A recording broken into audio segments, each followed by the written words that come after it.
Jadi manusia itu adalah hewan. Kalau Om Otong ini masuk yang kemana ya? Nah ini saya yang agak aneh sendiri.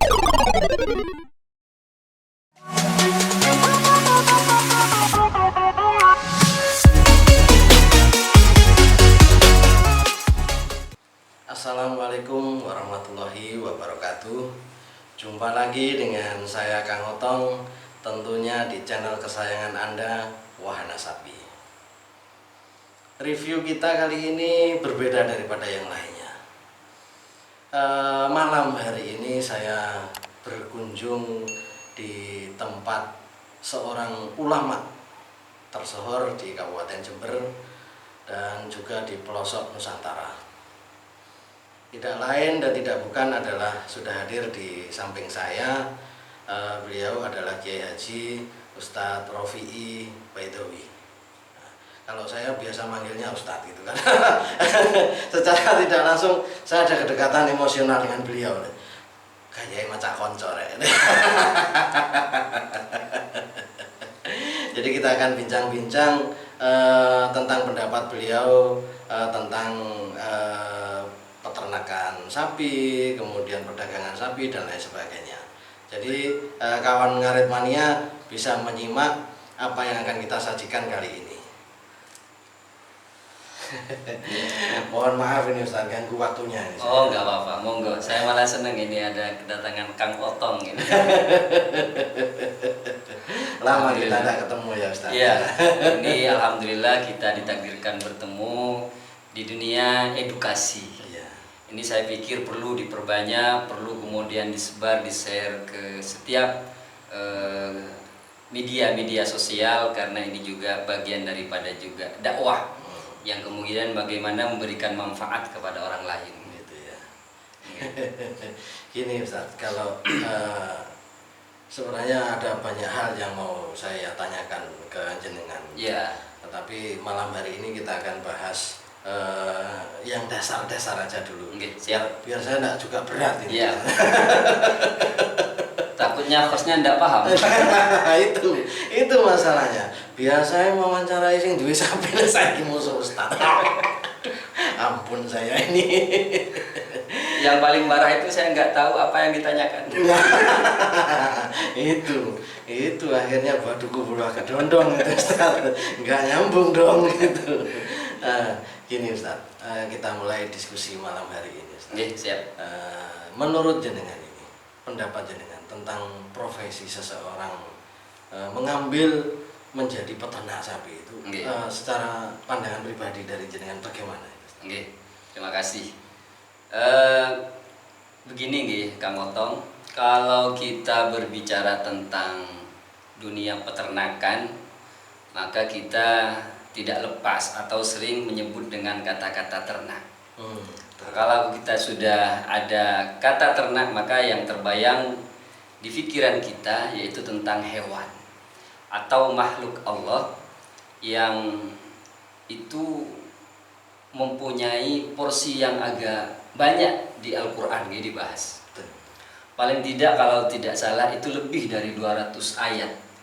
200 ayat menjelaskan tentang hewan, termasuk di dalamnya hewan ternak. Bahkan ada beberapa nama surat di Al-Quran itu menggunakan nama hewan. Seperti diantaranya adalah Al-Ankabut itu laba-laba, kemudian Al-Fil itu gajah, kemudian Al-Baqarah sapi betina, Al-An'am itu hewan ternak, binatang ternak, kemudian An-Naml itu semut, kemudian An-Nakhl itu lebah. Ini menunjukkan bahwa memang dalam Islam tentang dunia hewan, termasuk di dalamnya ada profesi peternak tentang hewan itu sendiri, itu menjadi pembahasan khusus. Jadi kalau kita berbicara tentang ternak, maka apa itu sih sebetulnya ternak? Karena ternyata kalau dilihat dari segi maknanya, ternyata hewan dan ternak itu beda. Jadi kalau hewan itu semua makhluk selain daripada tumbuh-tumbuhan dan manusia. Jadi selain itu adalah yang ada di bumi adalah hewan. Lah, ada macam-macam. Ada yang melata, ada yang berkaki 4, ada berkaki 2. Kemudian kita bagi kalau dari segi makanannya ada apa saja itu omnivora, pemakan segala hal, segala macam. Kemudian herbivora, pemakan tumbuhan. Kemudian omnivora, itu makan daging. Yang itu ternyata ada bagian-bagian hewan tertentu, sehingga sering kita menyebut dengan hewan buas, itu masuk kepada omnivora. Kemudian yang lainnya sebagainya. Kalau ada yang segala pemakan segala. Kalau Om Otong ini masuk yang kemana ya? Nah, ini saya agak sendiri sih. Saya doyan kabeh masalahnya. Berarti model-modelnya omnivora ini. Namun kalau kita melihat dari segi komunitas, hewan itu secara komunitas adalah sama dengan kita, Kang Otong. Jadi dia punya keluarga, punya keinginan, kemudian punya kebutuhan, ada rasa senang, ada rasa takut, kemudian dia juga punya bahasa, punya tradisi. Sehingga pada hakikatnya ketika kita memelihara atau kemudian beternak, maka kita memperlakukan hewan itu adalah sama dengan kita memperlakukan manusia atau kita sendiri. Ketika kita lapar, kita makan. Begitu juga hewan, ketika lapar wajib dikasih makan. Gak mungkin suruh kemudian kamu kerja sendiri sana. Tidak mungkin seperti itu. Karena dia sudah ada tuan, maka tuannya yang kemudian berhak. Ketika dia haus, kalau kita minum, dia juga harus minum. Ketika kemudian cara peliharaannya kita kasar, dia akan marah. Sama dengan kita dikasari orang juga kita marah. Artinya apa? Hewan dengan manusia komunitasnya sama, kemudian juga mendapatkan hak yang sama. Ini berbicara dengan bagaimana kita menyikapi dengan hewan, bukan dari keilmuannya. Itu sikap yang harus kita tanamkan dulu kepada kita, karena memang ada sebagian orang yang senang hewan, termasuk kepada hewan peliharaan, yang hanya senang saja. Jadi kadang sampai lupa nggak dikasih makan. Kemudian contoh misalkan melihara kucing, kemudian dia taik di sofa, kemudian di kasur, wah dia marahnya bukan main, dipukul dan segala macam. Nah, sedangkan dia tidak memberi tempat untuk buang kotoran. Nah itu artinya kita salah. Ini kalau kembali kepada definisi hewan tadi, jadi seluruh hewan, seluruh makhluk hidup yang selain tumbuh-tumbuhan dan manusia itu adalah hewan. Ada yang ternak, Kang Otong. Jadi yang ternak itu adalah bagian daripada hewan-hewan itu yang sudah melalui domestifikasi atau penjinaan, atau sudah dijinakkan. Lah untuk apa kemudian dijinakkan? Itu banyak tujuannya. Di antaranya adalah mengambil manfaat-manfaat yang ada pada hewan tersebut. Makanya kita istilahnya kemudian menyebut hewan peliharaan. Nah, ada yang kemudian berguna untuk transportasi. Mungkin Kang Otong dulu pernah transportasi naik kuda. Oh, naik kuda. Itu kan sudah pasti nih, kita tahu bahwa bermanfaat untuk transportasi. Tapi ada kuda yang tidak bisa ditransportasi. Wah, apa itu? Kuda lumping. Kuda lumping. Malah makin mabuk. Udah nggak sampai ke tujuan, malah mabuk. Monggo dilanjut Ustaz. Itu kadang suka liar kadang. Pemikiran Wonten nopo-nopo. Ya, karena memang dunia sapi ini memang harus liar. Liarnya maksudnya pindah kemana ke tempat berbagai macam tempat. Yang kedua adalah diantara manfaatnya adalah untuk kita makan. Yang tentunya ada banyak manfaat ketika kita makan daging, tentunya akan banyak tambahan nutrisi ketika kita sehat, kita berpikir cerdas, kemudian kita lebih semangat untuk ibadah dan lain sebagainya. Maka itu diantara manfaat-manfaatnya. Ada manfaat lagi yang lebih banyak kita lihat adalah itu sebagai hewan peliharaan yang kita senangi. Jadi ketika melihat hewan kesenangan kita, kita senang. Dan itu tidak fokus kepada mungkin burung gitu. Tapi ada sapi, ada Iya. kucing, dan bahkan kalau di pedesaan itu bukan hanya kesenangan gitu, tapi sebagai bagian dari harta pokok. Betul. Jadi kalau di desa itu kamotong tidak hanya emas, tapi juga sapi. Maka kalau orang dulu itu dia dibilang kaya punya sapi berapa, bukan punya mobil berapa. Iya, takarannya, Enggak. kadarnya. Jadi kalau itu siapa? Oh itu kaya. Kok tahu itu sapinya?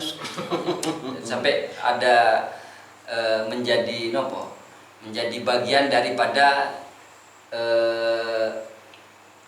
sesuatu yang seseorang kalau punya banyak dianggap seorang yang zumalin, orang yang kaya sekiranya. Dan memang seperti itu dulu. Jadi kalau ada kebutuhan, dia nyimpennya bukan di bank, tapi di sapi, di kambing. Tinggal ambil kapan saja, tinggal jual. Nah, ini dan di Al-Quran ada dalilnya. Maksudnya Allah juga membicarakan, berfirman di dalam Al-Quran. Nah, oleh karenanya ternyata porsi tentang hewan termasuk di dalamnya kita mengambil manfaat itu walakum fiha, di antaranya adalah wal an'ama khalaqaha lakum fiha dif'un wa manafi'u wa minha ta'kulun. Jadi ini diantara ayat yang kemudian dijelaskan di dalam Al-Quran.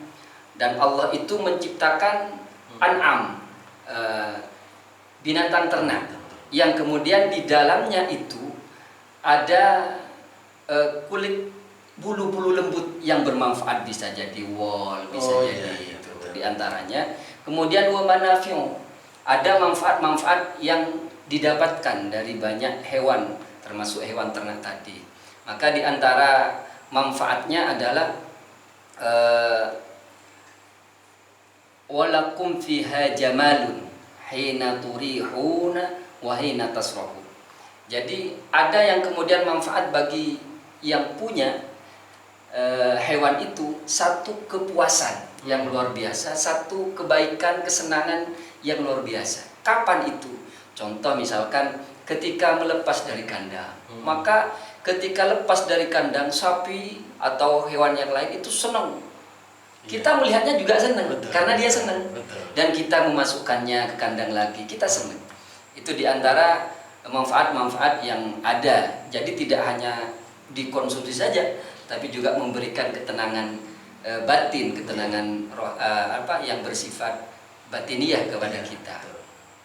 Nah, itu diantara manfaat-manfaat yang disebutkan nih. Selain itu banyak lagi manfaat, diantaranya adalah alat transportasi tadi, kemudian bisa kemudian dijadikan hadiah, atau mungkin kita sembelih untuk mengambil hasil daripada jualan kita. Banyaklah kita. Namun yang pasti hewan, termasuklah hewan ternak, itu termasuk bagian hewan yang mempunyai banyak manfaat. Jadi kalau ditanya Kang Otong, apa sih bedanya hewan dengan ternak gitu? Jadi kalau hewan, ya hewan, semua hewan. Tapi kalau ternak adalah hewan yang kemudian sudah melalui penjinakan, demustifikasi. Jadi itu bedanya. Jadi lebih khusus. Kalau secara pribadi nih Ustaz, jangan punya cita-cita nggak kira-kira nanti untuk menjadi peternak juga? Seandainya memiliki lahan ataupun gambaran kecil lah secara pribadi. Saya ini duwe ati karep bondo cupat gitu. Jadi semangatnya besar tapi gak dibondo. Gimana itu Ustaz? Kalau ditanya apakah ada cita-cita, ini berkaitan dengan profesi gitu, Betul. Beternak janda. Oh bukan ya? Nah, ini sudah malam, kalau sudah malam gitu. Bahaya nih. Nanti SMS aja lah. Ini maaf gitu, Kang Otong, ini memang harus kalau malam sudah. Jadi begini, profesi menjadi peternak itu suatu profesi yang mulia ternyata. Dilihat dari Lah, di mana mulianya? Pertama adalah ini berkaitan bagaimana kita menanamkan rasa kasihan, rasa memiliki, dan masih banyak rasa-rasa yang lain yang itu berkaitan dengan sakofah, kasih sayang. Kalau sudah kepada hewan itu kita mampu menanamkan kasih sayang, apalagi ke orang lain. Kira-kira seperti itu. Yang kedua, profesi sebagai peternak ini ternyata sudah biasa dilakukan oleh Nabi. Para Nabi malah. Iya. Jadi Nabi itu pernah bersabda, tidak ada Nabi yang diutus oleh Allah kecuali memang peternak. Bahkan Nabi Musa itu sudah 8 tahun. Pernah 8 tahun beternak sapi. 8 tahun ini bukan waktu yang bukan waktu yang pendek, lama. Dalam artian sampai 8 tahun dia kemudian mengembala, kemudian beternak dan lain sebagainya. Bahkan kalau kita telusuri lebih lama lagi, lebih ke depan lagi, sejak Nabi Adam itu sudah ada profesi sebagai peternak. Nah, di antaranya adalah, jadi kalau kita mengkilas balik terhadap kasus Qabil dan Habil, jadi Nabi Adam itu punya anak dengan Siti Hawa. Itu ada yang mengatakan 40 anak dengan 20 kali kelahiran, kamu tahu. Kembar, berarti kembar setiap kembar itu mesti laki perempuan. Itu apa namanya itu? Sak judul. Kembar siam gitu. Iya, kembar siam. Kalau di sapi nopo kamu tahu? Apa jenenge? Jadi maaf. Jarang. Jadi malah enggak tahu. Soalnya jarang yang begitu. Rata-rata metu siji apa semenenge masalah. Jadi dari dulu itu ternyata beternak hewan itu memang sejak dari Nabi Adam. Jadi punya 40 anak dengan 20 kelahiran. Berarti setiap lahir anak laki perempuan, laki perempuan. Anak yang pertama itu namanya Qabil. Qabil dan saudaranya perempuan namanya Iklimah. Kemudian anak yang kedua namanya Habil. Yang saudarinya namanya Layuda. Ada yang mengatakan Labuda. Nah, maka kemudian anak yang terakhir dari 40 itu, anak yang ke-40 anaknya yang laki itu Abdul Mawid dan Ahmad Mawid yang perempuannya. Namun ada keterangan lain, Siti Hawa itu melahirkan dengan 120 kali melahirkan. Ya, tafsir yang berbeda ya. Tapi jenengan jangan mengikuti sampai 120 untuk istri ini. Wah, ini kelenger. Harus cari istri yang lain. Harus nambah betul. Iya, sepertinya gitu. Jadi, lah apa pesan dengan kaitannya peternakan? Maka setelah anak-anaknya ini sudah dewasa, Allah kemudian mensyariatkan kepada anaknya, kepada anak-anaknya Qabil dan Habil untuk dinikahkan silang. Nah, jadi Qabil ini menikahi adik perempuannya yang nama Labuda, yang adiknya Habil itu menaik kakak perempuannya yang namanya Iklimah. Cuma Qabil ini tidak mau. Kenapa? Yang Iklimah ini cantik. Kemudian yang Labuda ini biasa-biasa saja. Lah, penolakan dia kemudian Allah perintahkan kepada Nabi Adam, kalau memang mau mendapatkan Iklimah yang cantik itu, intinya kalau orang cantik dari dulu itu memang jadi rebutan kan? Nyala itu. Maskot. Jadi kemudian diperintahkan oleh Allah untuk kedua anak tadi berkorban.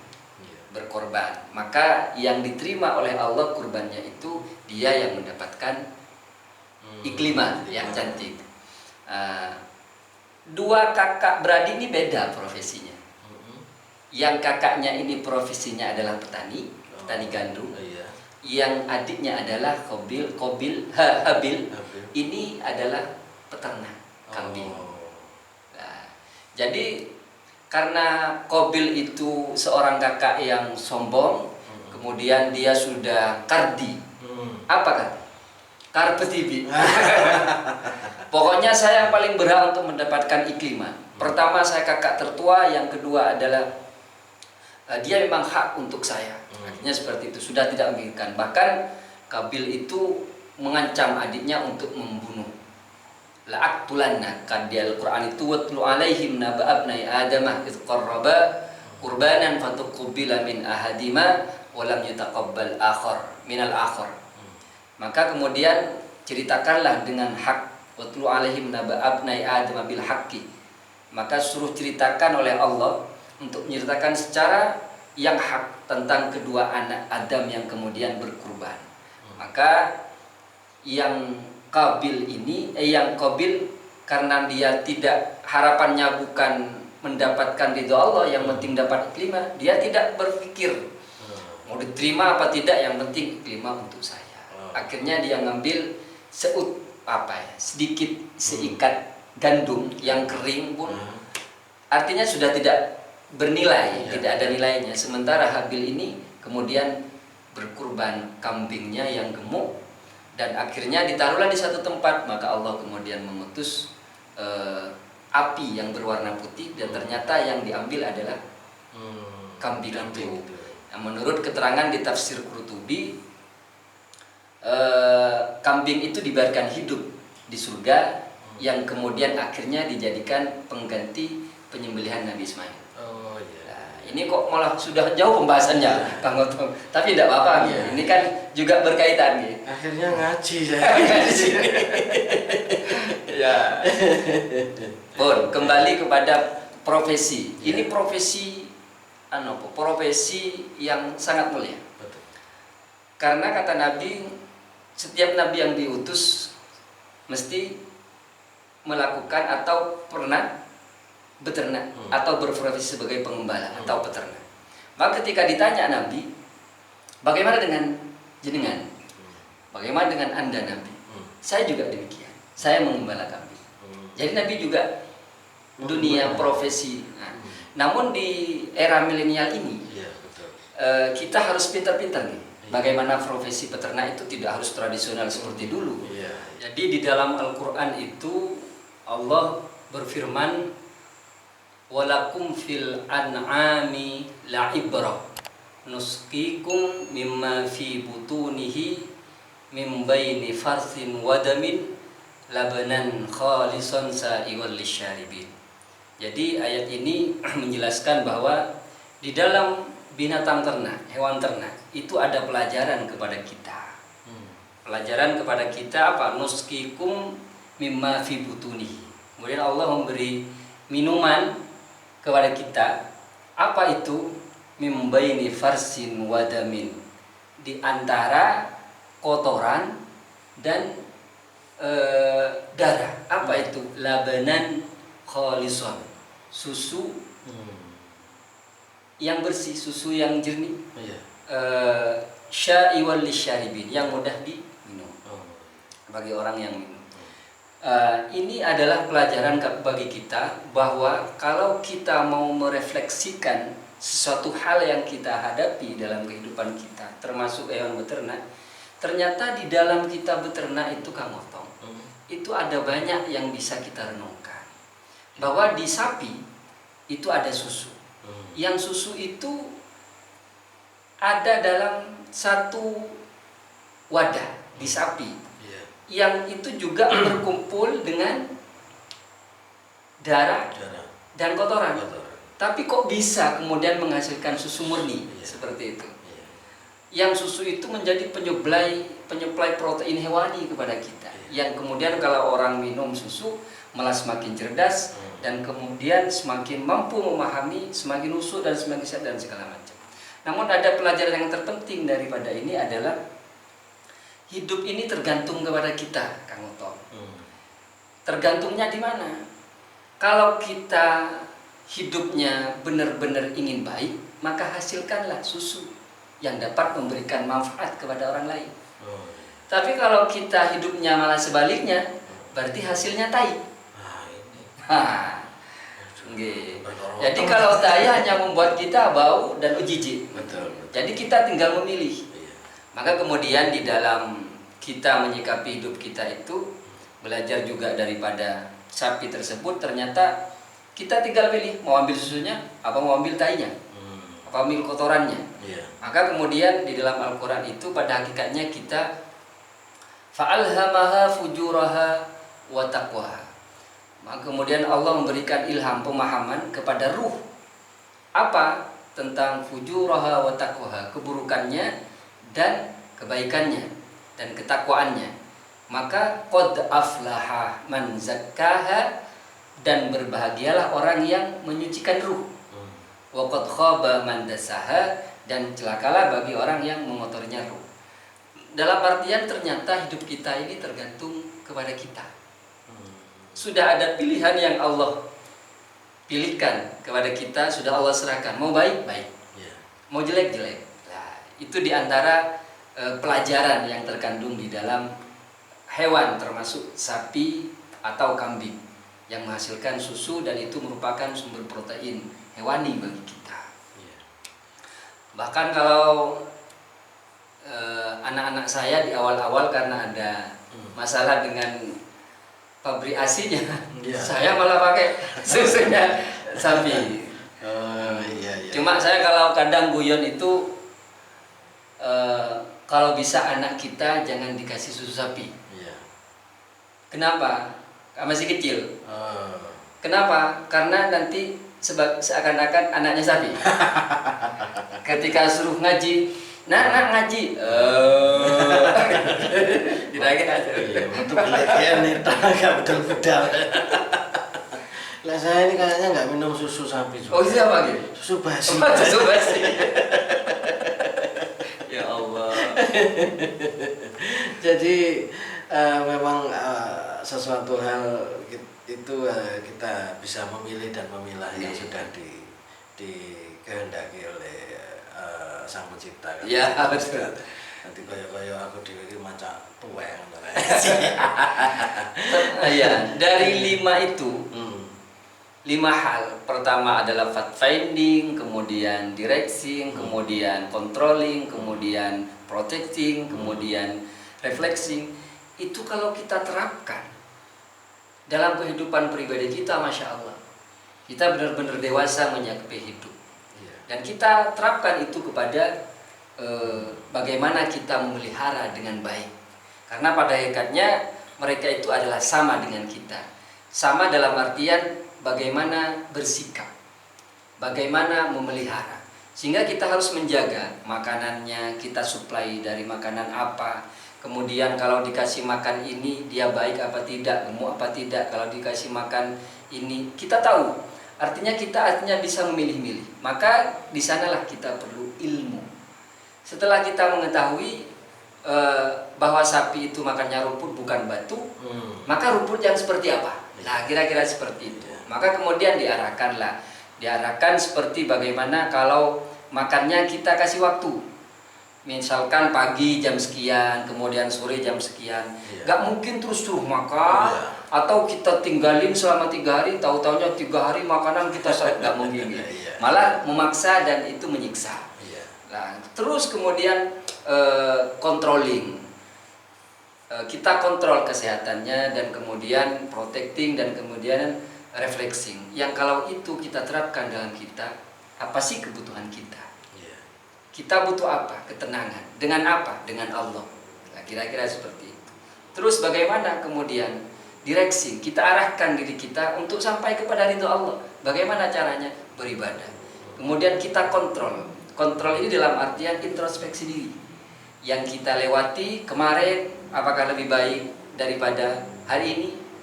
Kalau memang hari kemarin adalah lebih baik, berarti hari ini berkurang, berarti kita masih gagal melewati hari kemarin. Maka dalam barometer kita menyikapi waktu yang diberikan oleh Allah itu, mangkana yaumuhu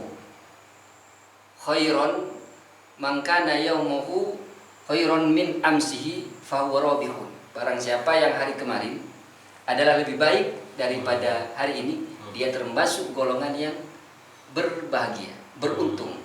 Maka yaumuhu khairon min amsi fahuwa rabihun.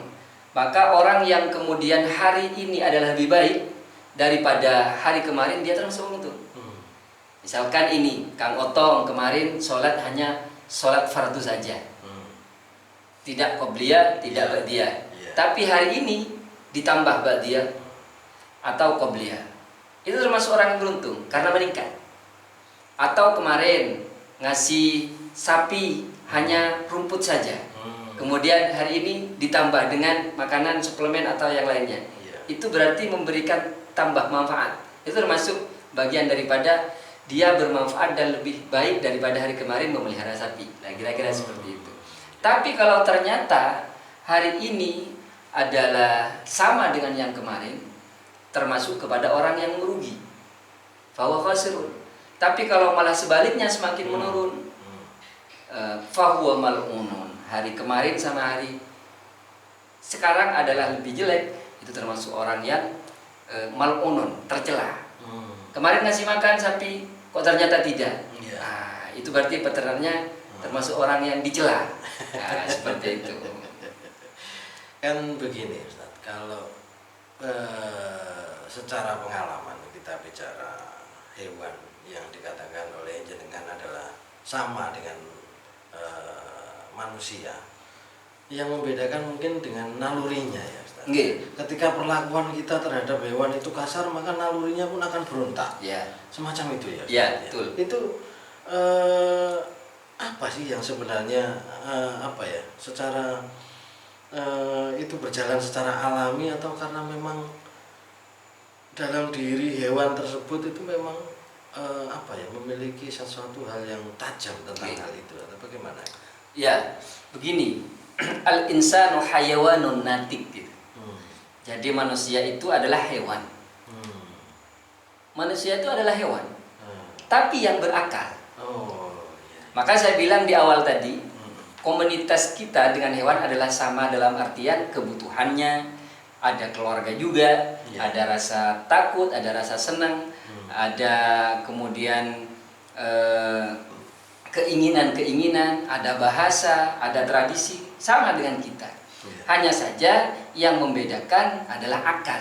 Kita bisa mempergunakan akal untuk belajar, sedangkan hewan tidak mempunyai akal, tapi insting. Ya, betul. Ya, kalau hewan dikasih akal berarti bukan hewan lagi, tapi manusia, tapi Kang Otong. Nah, berarti ketika kita baik sama hewan, maka hewan akan merasa nyaman dengan kita.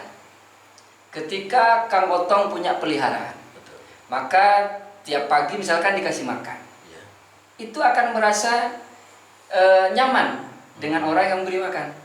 Dan ketika pagi besoknya dia akan mencari lagi. Kenapa? Karena dengan bertemu orang yang memberi makan, dia akan mendapatkan kenyamanan. Berbeda ketika sudah tidak dikasih makan, masih ditendang-tendang dan lain sebagainya, dia tidak akan kerasan dengan kita.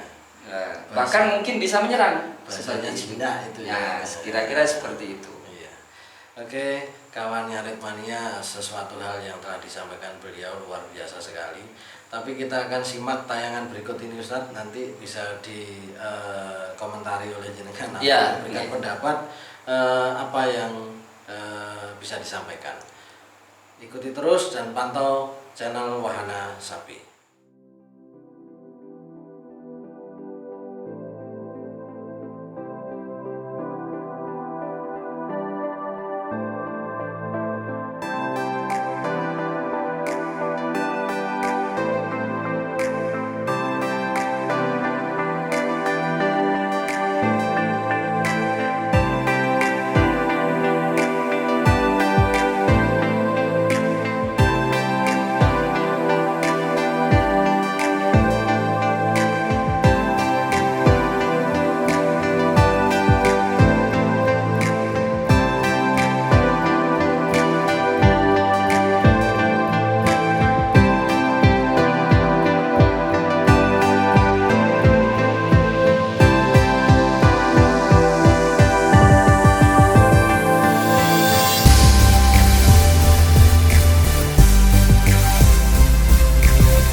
Kawan Ngarit Mania, telah kita saksikan bersama sebuah tayangan tentang hiruk pikuk daripada para pedagang sapi dan juga pembeli yang ada di pasar. Nah, gini Pak Ustadz, saya minta pendapat pribadi dari jenengan ini yang berkaitan dengan perdagangan ini. Kan di situ ada pedagang dan juga ada, kalau orang banyak menyebutnya namanya belantik, Ustadz. Belantik. Atau maklar. Bahasa kerennya maklar atau McLaren.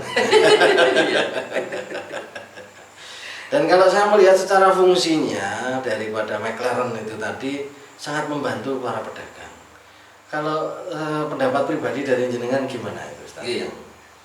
Ini pertanyaan menarik nih, karena memang dunia McLaren ini enggak di sapi, tapi di lain tempat juga banyak. Betul. Dan memang kadang itu pihak ketiga, hanya saja istilah maklar ini agak manual lah modelnya, seperti itu, tradisional.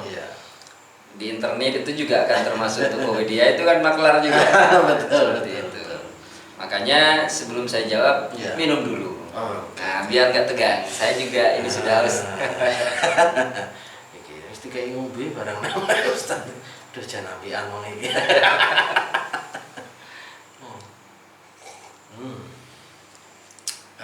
Oke. Jadi dunia maklar, belantik. Saya teringat ada belantik itu, saya masih ingat dulu. Kalau orang Madura itu bilang cek mak semak arwah belantiin. Berkonotasinya jelek. Konotasinya jelek. Sebetulnya gimana sih? Memang sebetulnya belantik atau perantara. Kalau dalam bahasa Arab itu namanya simsyarah. Jadi orang yang kemudian menjadi perantara untuk lakunya sebuah barang. Sesuatu barang, termasuk hewan dan lain sebagainya. Pada hakikatnya cara melalui pihak ketiga itu seperti apa? Nah, secara umum tidak hanya di belantik atau tidak hanya di sapi.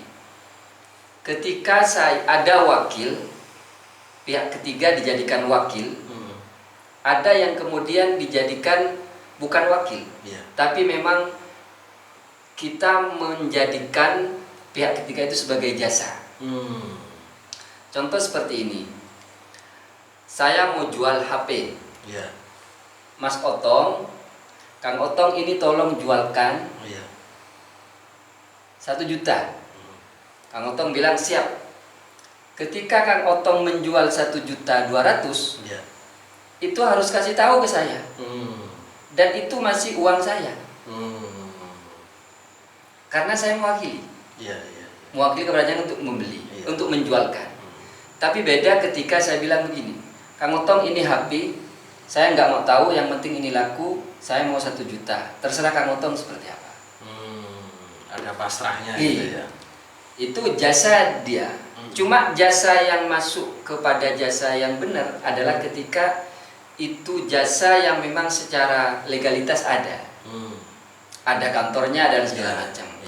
Tapi kalau di pedesaan yang tradisional itu kan nggak ada nih. Tahu-taunya dia dibilang bahwa itu belantik atau maklar yang biasa seperti itu. Namun pada hakikatnya orang sama-sama paham bahwa ketika sudah masuk ke dunia itu, ke dunia belantik, maka biasanya pasti diambil untung. Betul. Namun pada akad awal ini yang kemudian menjadi salah atau benar di akad awalnya. Maka kalau dia bilang tolong jualkan ini 1 juta, atau sapi ini 20 juta, sambian nanti saya kasih dari hadiah dari saya, maka kemudian itu boleh.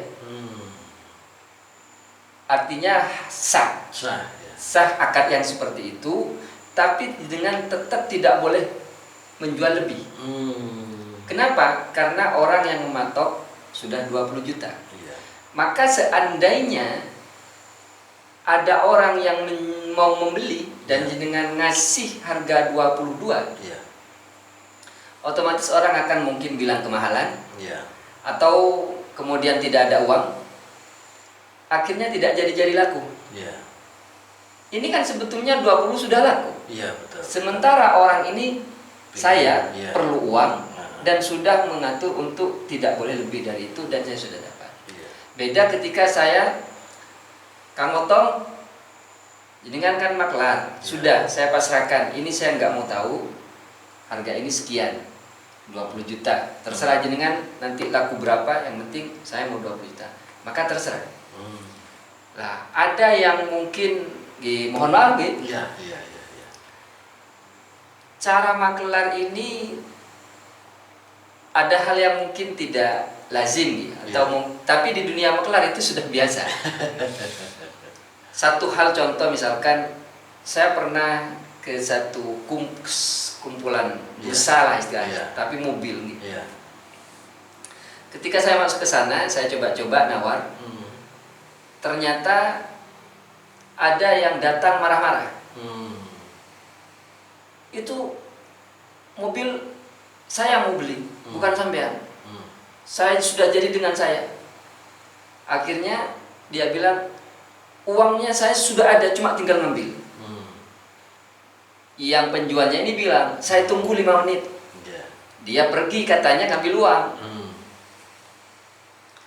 Ditunggu 10 menit, lebih dari 5 menit, maka sudah batal kan perjanjian. Maka maklar lain datang. Sudah, beli aja, ini murah. Artinya pembeli dikondisikan seperti itu. Jadi dia bukan murni karena kesukaannya, atau bukan murni karena dia memang mau beli itu, tapi dikondisikan untuk membeli. Sehingga ketika dia sudah pulang dapat barang, dia akan kecewa dengan harga, kecewa dengan caranya dan segala macam. Dan lebih parah lagi, ada yang kemudian simsyar ini maklar yang lebih agak sudah mulai rada-rada memaksa atau segala macam. Itu mungkin yang tidak baik. Karena jual beli itu intinya adalah pembeli dan penjual adalah sama-sama rela. Rela dalam artian bukan hanya di tempat duduk, tapi ketika setelahnya itu tidak ada kemudian yang merasa dirugikan. Nah, terkait profesi maklar ini, maka Nabi pernah ditanya, bagaimana menurut engkau Nabi tentang dunia maklar? Jadi menjualkan barang dari barang orang lain dan dia mengambil untung. Maka kata Nabi, dia tidak melarang, juga tidak menganjurkan, tapi keluarnya adalah perbanyaklah sedekah. Di antara fungsi atau manfaat daripada sedekah adalah menghapus dosa. Nah, mungkin Nabi tahu bahwa dunia maklar itu banyak trik-trik dan segala macam yang itu kadang dibuat-buat gitu. Jadi selama tidak kemudian menipu dan mungkin hanya untuk meyakinkan, itu mungkin tidak apa-apa. Dengan materi yang digunakan atau yang disampaikan adalah materi yang benar, bukan mengada-ada. Contoh misalkan ketika kita buat materi, ini sapinya bagus, ini pernah ikut lomba, padahal tidak pernah ikut lomba. Itu mungkin masalah, itu sudah cara-cara berbohong. Nah, maklar yang seperti itu, pertama dia sudah membuat informasi yang tidak benar, dan juga pendapatannya akan motong, tidak akan barokah.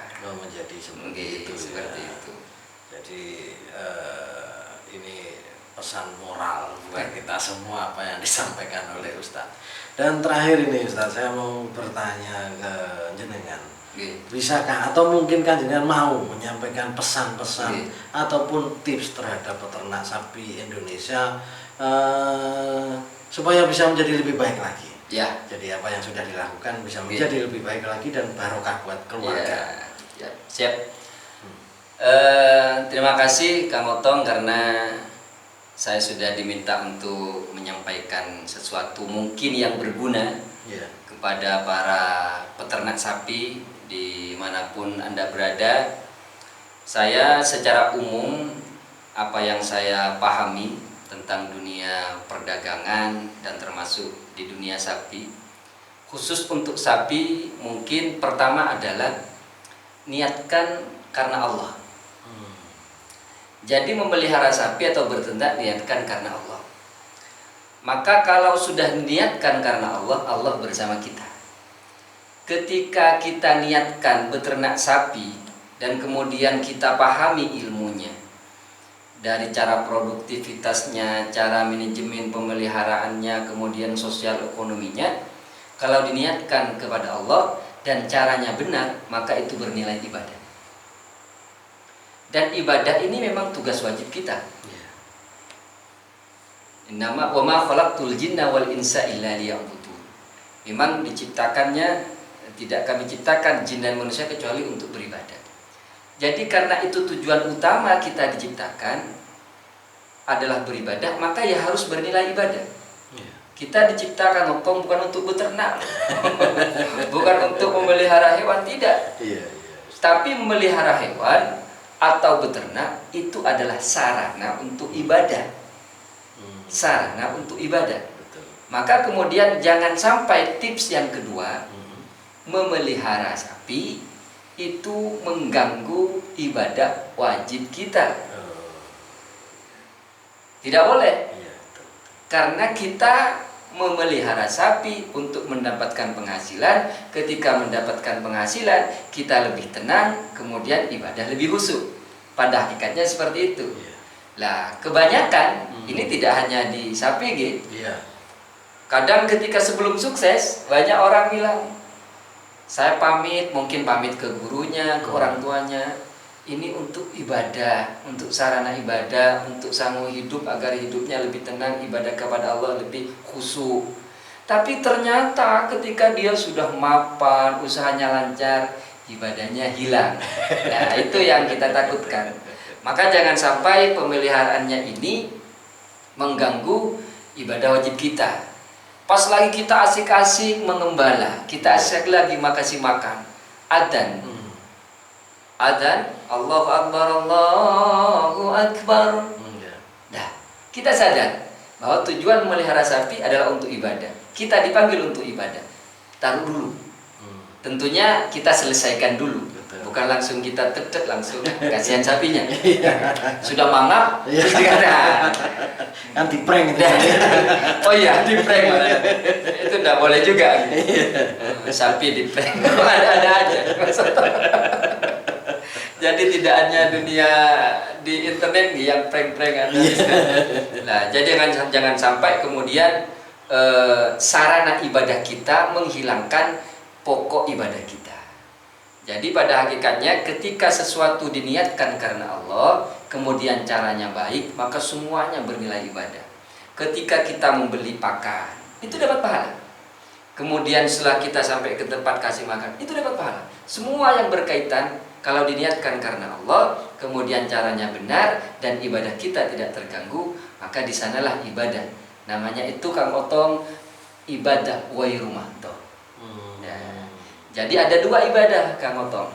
Pertama adalah ibadah mahdoh, yang kedua ibadah wairu mahdoh. Ibadah mahdoh itu ibadah yang peraturannya, aturan pelaksanaannya sudah tertulis. Seperti sholat, kemudian puasa, zakat, itu sudah tertulis. Tapi ada yang ibadah wairu mahdoh, tidak tertulis. Syaratnya adalah diniatkan karena Allah, kemudian apa yang kita lakukan tidak menyalahi aturan syariat Islam, maka itu ternilai sebagai amalan ibadah. Yang ketiga tipsnya adalah, karena ini berkaitan dengan juga menjaga atau menaik tarafkan sosial ekonomi kita, jangan lupa zakatnya. Ya, karena kalau ada sesuatu harta yang kemudian sudah sampai kepada tahapan zakat terus kita tidak zakatkan, maka kemudian harta yang wajib kita keluarkan itu akan memakan harta-harta yang lain. Jadi tidak barokah semua. Padahal tujuan zakat itu adalah untuk memelihara dan menyucikan, membersihkan harta yang kita miliki. Dan yang terakhir adalah jangan sampai kemudian beternak sapi ini sesuatu hal yang hanya akan mendatangkan kesibukan tanpa manfaat. Artinya apa?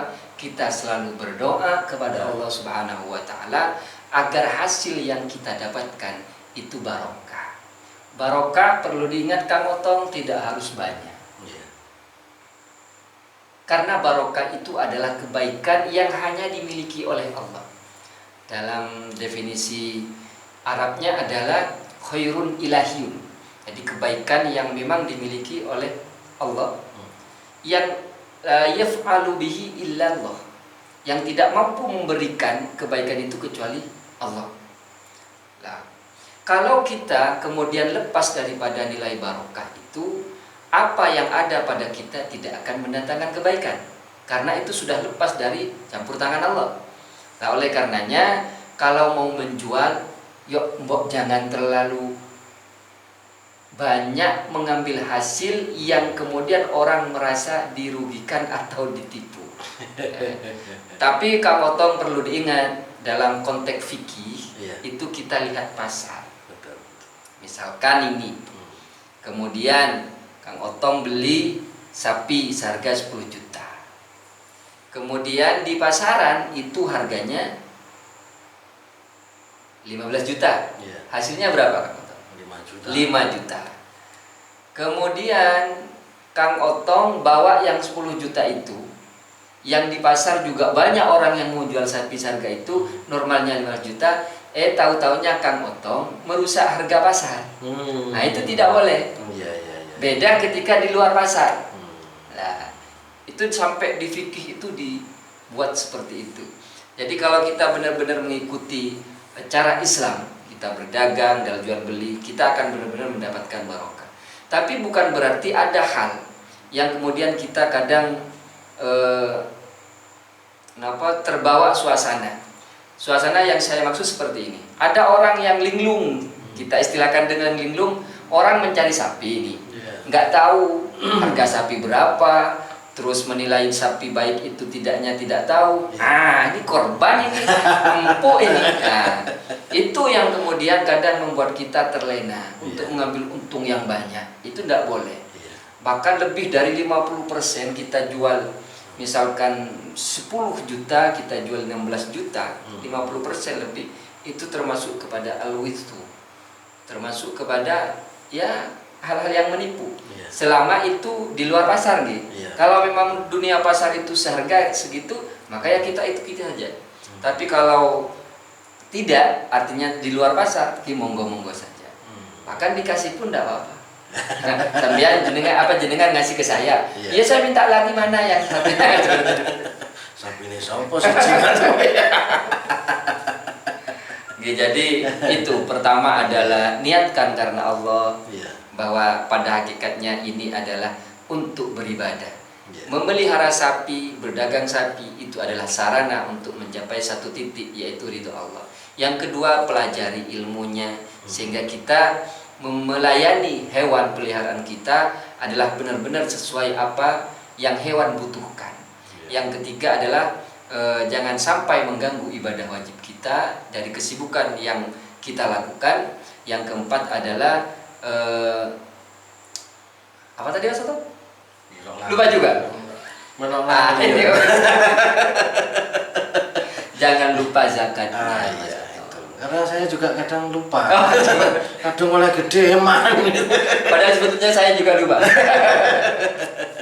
Nah, yang terakhir adalah selalu berdoa kepada Allah.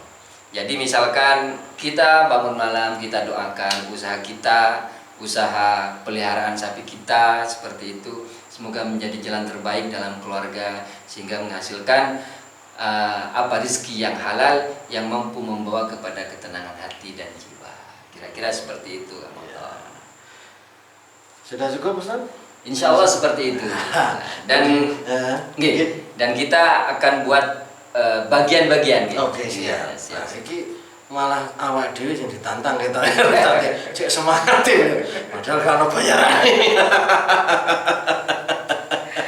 Oke, kawan ngarit mania, apa yang kita sampaikan, apa yang secara rinci disampaikan oleh beliau membawa manfaat buat kita semua. Amin. Jadi ilmu yang bermanfaat tentunya bukan hanya untuk kita sendiri, nanti kita juga akan bisa menyampaikan kepada generasi selanjutnya. Amin. Ataupun tetangga dan lain sebagainya. Siap. Saya di sini Kang Otong bersama dengan Muhammad Rafi'i Baidawi. Nah, mantap suaranya. Ini Kang Otong selalu. Jadi kita akan berjumpa lagi dalam review selanjutnya karena kita akan menyajikan sesuatu yang berbeda. Biasanya kita selalu tampilkan sebuah kandang yang penuh dengan aroma yang luar biasa, tapi kali ini bersama Ustadz yang wangi ruum. Siap. Semoga kawan ngaret mania kangen dengan apa yang kita lakukan. Amin. Dan bisa membawa barokah buat kita semua. Saya undur diri. Assalamualaikum warahmatullahi wabarakatuh. Waalaikumsalam warahmatullahi wabarakatuh.